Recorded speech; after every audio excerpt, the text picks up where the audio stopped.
Merci. La parole est à Alain Rousset pour le groupe... Ah non, pardon, c'est à Paul Molac. Je ne vous avais pas vu, monsieur Molac. Le groupe écologiste.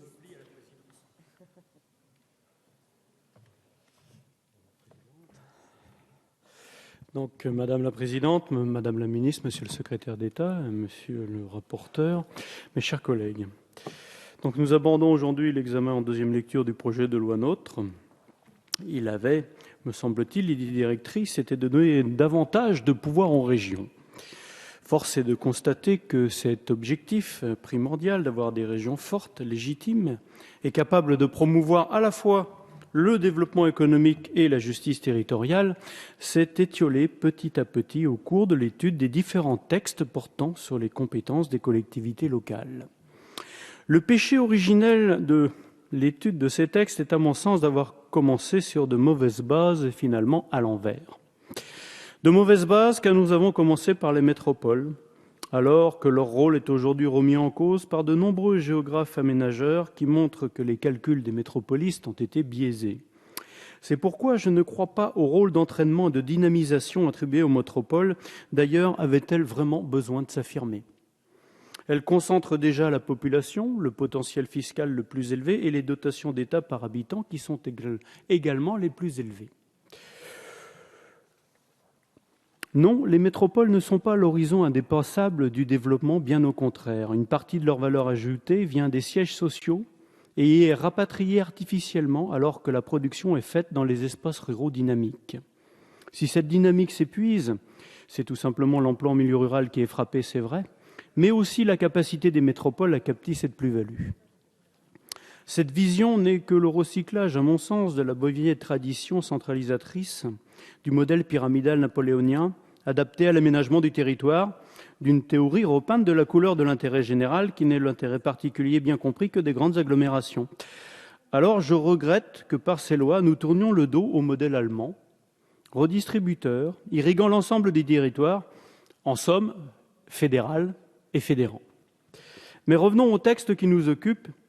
Il présente un souci de clarification des compétences ainsi que de délégation de certaines compétences aux régions. Cependant, les réserves sont encore nombreuses. On peut constater que les différents transferts de compétences des départements aux régions, je pense notamment à la gestion de transports non urbains, des aérodromes ou des ports, on peut se demander pourquoi pas tous les transports, puisque la région est en charge du ferroviaire et du transport intermodal. Les routes auraient pu, par exemple, être dans ce package, bien qu'effectivement, il aurait été sans doute nécessaire de faire également migrer certains impôts pour pouvoir les payer, tout simplement. Difficultés supplémentaires, certes. Concernant la compétence des régions dans le domaine éducatif et la formation, le projet prévoit désormais la création de schémas régionaux d'enseignement supérieur. Le gouvernement lui-même a d'ailleurs fait adopter un amendement laissant aux régions un rôle dans la fixation des districts scolaires. On peut toutefois regretter le recul que certains collègues ont souligné, celui des collèges. Une complémentarité avec la gestion des lycées aurait pu être avantageuse, à mon sens, surtout dans les cités scolaires. Je note néanmoins une avancée substantielle obtenue par une coopération avec le groupe socialiste et par notre rapporteur concernant les frais de scolarité entre communes dans le cas des classes bilingues français langue régionale. Une question qui empoisonnait les rapports entre les mairies depuis 10 ans, cette modification permettra de débloquer de nombreuses situations locales. Concernant le service public de l'emploi, la région sera l'autorité de coordination des acteurs de ce service public sur son territoire. On regrettera que sa compétence ne soit pas élargie au-delà de la simple coordination et que Pôle emploi ne soit toujours pas inclus dans son champ de compétences. Cependant, nous sommes parfois obligés de ne pas choisir et la rationalisation devient complexe. L'exemple du tourisme est significatif. Sa compétence se voit en effet partagée entre la région et les départements avec l'élaboration conjointe d'un schéma de développement touristique. Le renforcement de la démocratie locale constituait l'un de nos objectifs au début de l'examen de ce texte. En effet, le pouvoir croissant des collectivités locales, et en particulier de l'intercommunalité, ne doit pas nous faire perdre de vue l'exigence démocratique. Et pour cela, nous nous devons d'adapter et d'élargir notre pratique. De manière générale, nous avons obtenu des avancées plutôt satisfaisantes sur cette question. Tout d'abord, notre amendement contribuant à une meilleure reconnaissance des groupes d'opposition ou minoritaires au sein des conseils régionaux a été adopté, de même que celui renforçant les prérogatives des Césaires. Nous sommes aussi satisfaits de la transparence vis-à-vis des collectivités locales que prévoit ce projet de loi, notamment depuis l'adoption de notre amendement de l'open data dans les collectivités locales et plus largement l'adoption d'amendements sur les pouvoirs des conseillers municipaux et la transparence dans les communes de 1 000 à 3 500 habitants. Nous regrettons tout de même que cette exigence de démocratie ne soit pas poussée jusqu'à l'adoption du suffrage universel, tout au moins pour une partie de suffrage universel direct dans les intercommunalités. Je sais que c'est compliqué, entre autres avec la Constitution, mais ça nous semblait être un point important, surtout que la plupart, énormément de projets d'investissement sont faits aujourd'hui au niveau des intercommunalités. Concernant les politiques d'environnement et de développement durable que nous tenions à soutenir dans ce projet, des avancées encourageantes sont perceptibles. Le schéma régional d'aménagement et de développement durable du territoire, le SRAD, est un élément important dans le domaine d'articulation de ces politiques. Il s'agit d'un schéma prescriptif comprenant les schémas régionaux climat, air, énergie, un schéma de l'intermodalité, le schéma régional de cohérence écologique et un plan régional de prévention des déchets prescriptif à l'égard des documents d'urbanisme élaborés par les communes ou les EPCI.